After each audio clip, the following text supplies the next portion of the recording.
In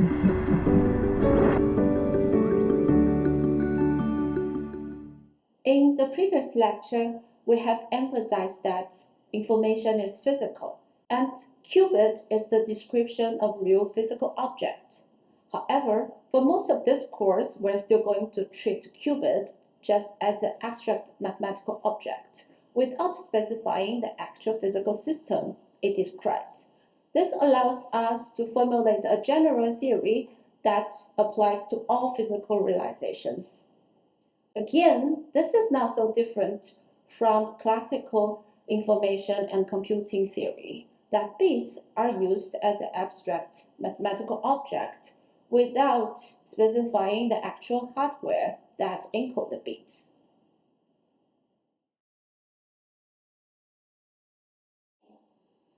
Let's denote a general quantum state of a qubit psi by alpha times ket0 plus beta times ket1, where the ket0 and ket1 are the computational basis.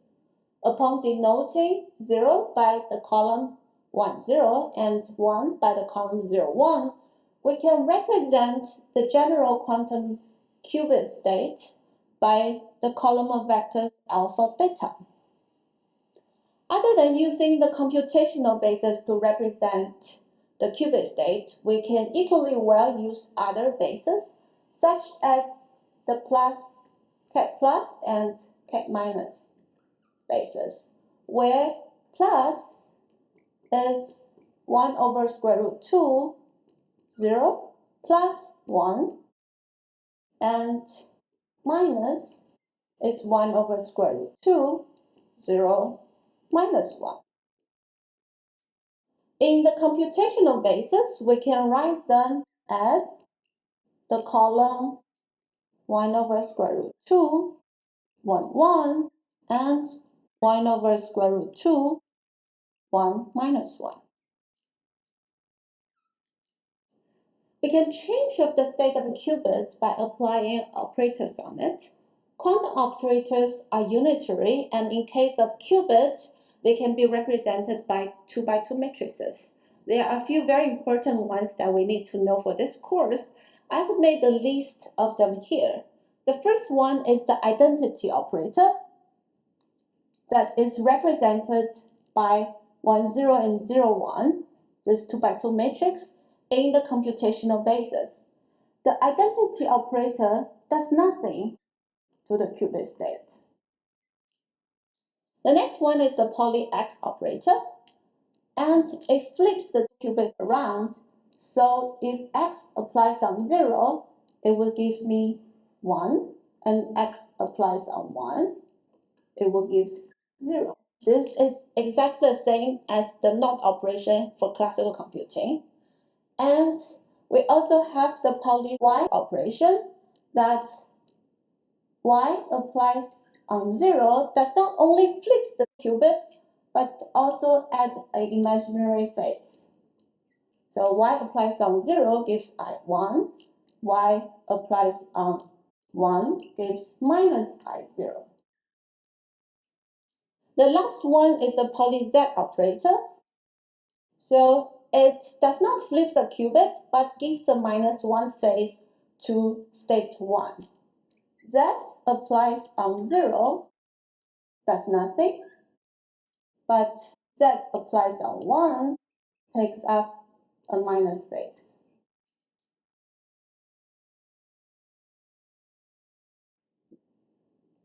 Now, suppose we have 2 qubits. If these are classical bits, the information they carry can be 0, 0, 0, 1, 1, 0, or 1, 1.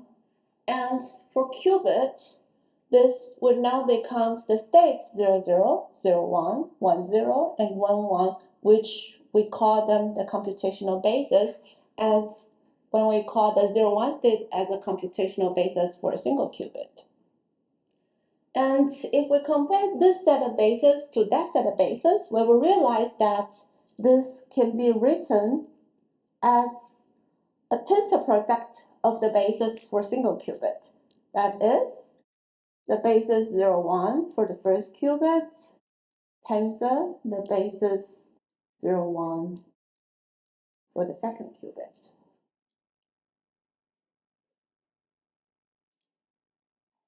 And now we can represent an arbitrary 2-qubit pure state in this computational basis, as we did previously for a single qubit.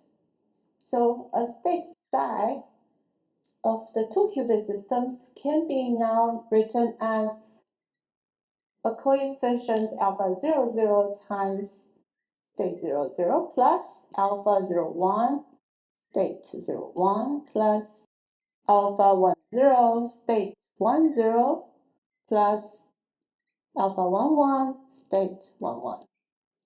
Okay, these are the basis of the 2-qubit states, and we also have the alphas, which represent the complex coefficients that gives us the linear superposition.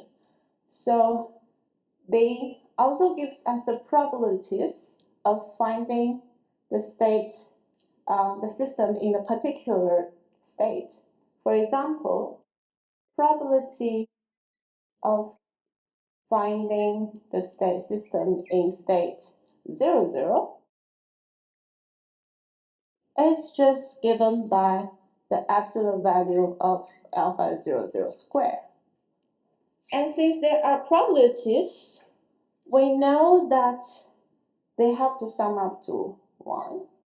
That is given by the sum of all the alpha jk absolute value square, where j and k can be either 0 or 1, and this have to give 1, which gives the proper normalization of this 2-qubit state. Now, the 2-qubit systems certainly have a richer structure than the single qubit systems. Other than measuring the 2 qubits at the same time, we can also measure them separately. For example, we can measure the first qubit without touching the second qubit. And then, what is the probability of, for example, finding the first qubit in state 0?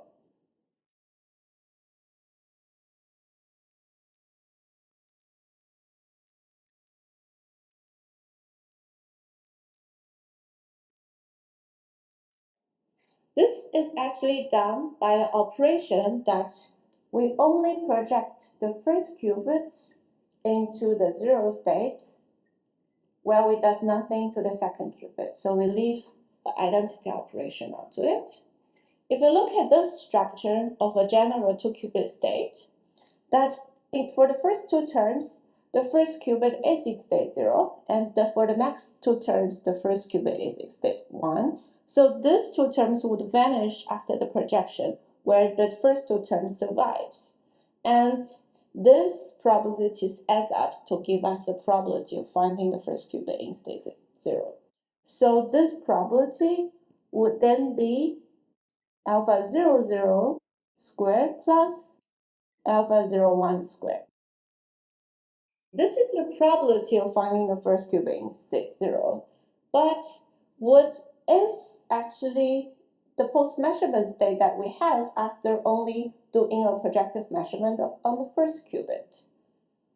Let's look at what we would have if we do this operation on the general state psi.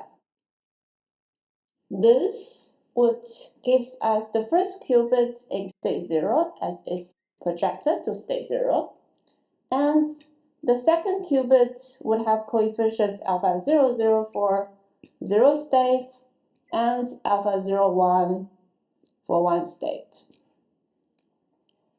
If we write down this state for this 2-qubit post-measurement state, let's denote it by psi prime. And we would have this exactly with the proper normalization. So what is the proper normalization? That is actually the probability we have worked out previously. So it is the square root of alpha 00 squared plus alpha 01 squared.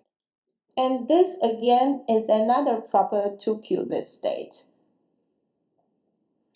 Now, As what we did for the single qubit state that we can represent as a column of 2 entries in a computational basis, we can do the same thing for the 2-qubit state.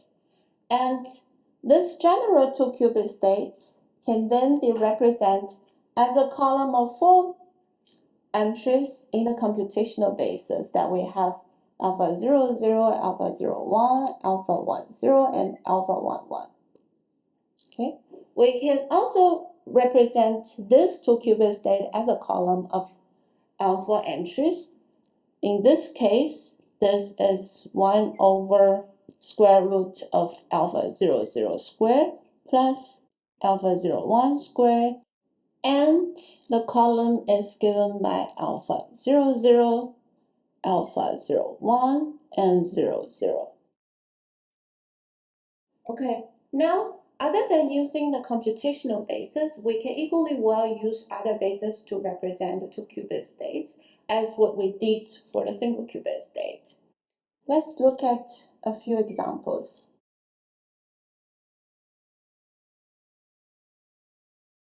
The first example that we are going to write down are similar to what we did in the single qubit systems, that we can make use of the plus, minus basis of a single qubit and just do a tensor product of them.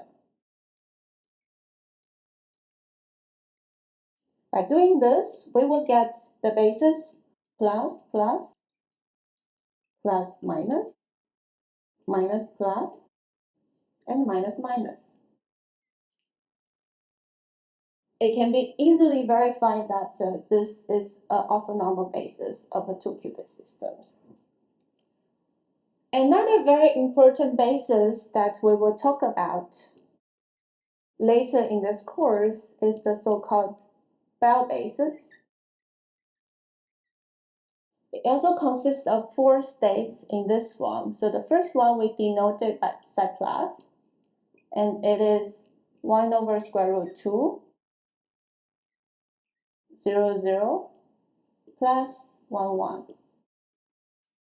The second state we denoted by phi minus, and it is 1 over square root 2, 0, 0,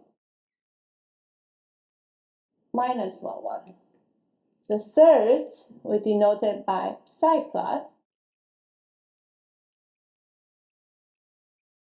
and it is 0, 1 plus 1, 0 state, the sum of the 2 odd parity states.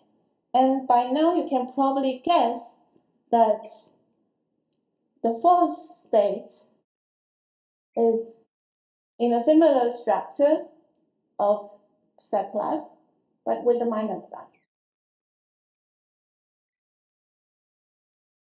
So this is the Bell basis, and the states that gives the Bell basis are what is called the Bell states. They are very important ingredients in many very interesting phenomena in quantum information and quantum computing that we will talk about later. In fact, those Bell states are also what is called the maximally entangled 2-qubit states. And we will study the entanglement next in this lecture.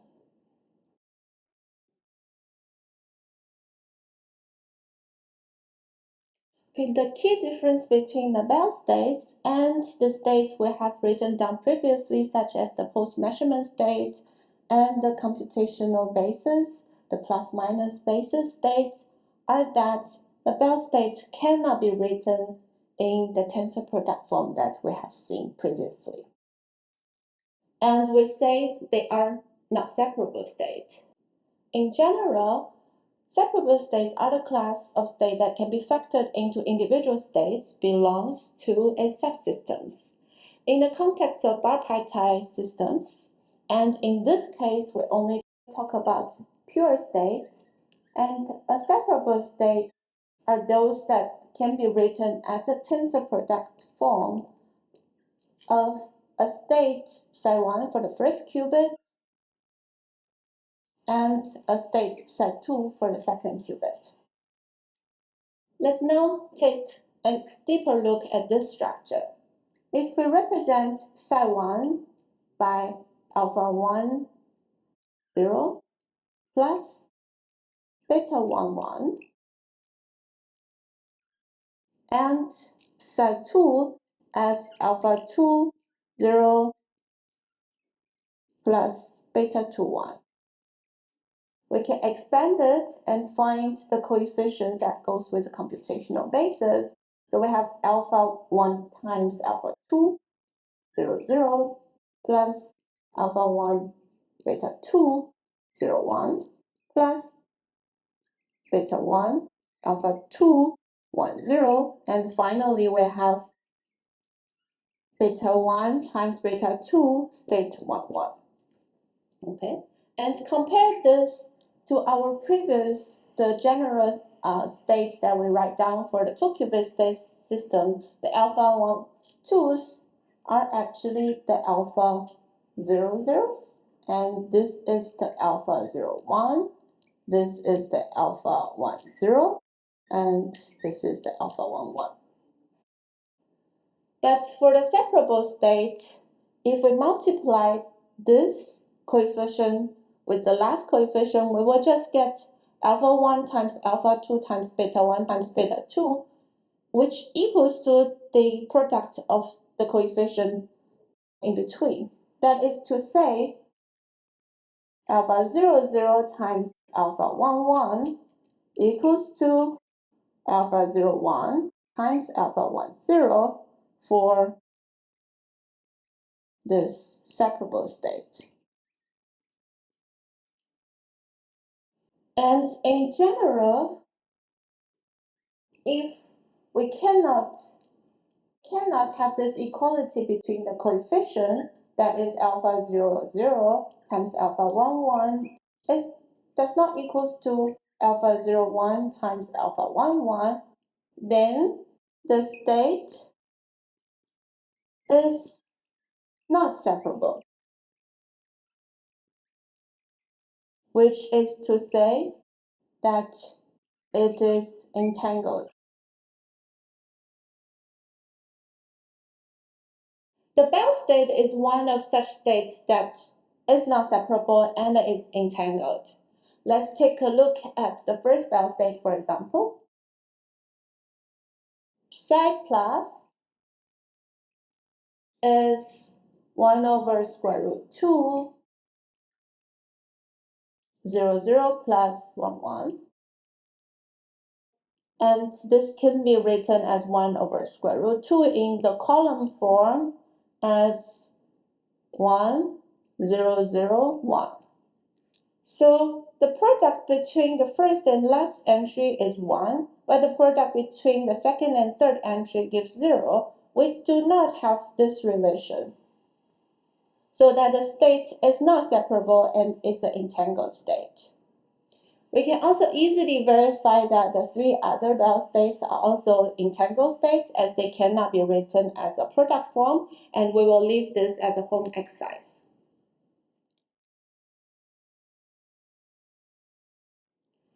This entanglement is a quantum correlation between different subsystems that does not exist in the classical world, and it does not depend on the physical separations between the subsystems. The very first application of entanglement that we are going to see here is a simple yet surprising applications for communication, referred to as dense coding or the super dense coding.